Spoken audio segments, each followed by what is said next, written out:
Hello, my name is Sam, and welcome to BrainTech. In this video, I will show you how to add Grammarly extension in Chrome. To start, open your internet browser in your PC.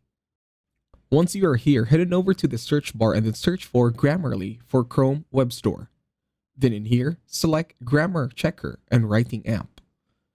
When you click on the link, you will now be redirected to another tab, which will be Chrome's Web Store. In here, select Grammarly, Grammar Checker, and Writing App. All you have to do this time is to select the button that says Add to Chrome. On the pop-up, select Add Extension. The downloading process and installing process may take some time. Just wait for it.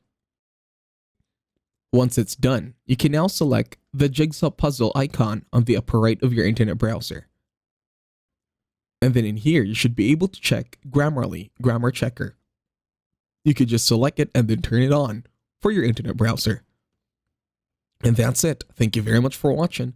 Please leave a like, share, and subscribe to the channel.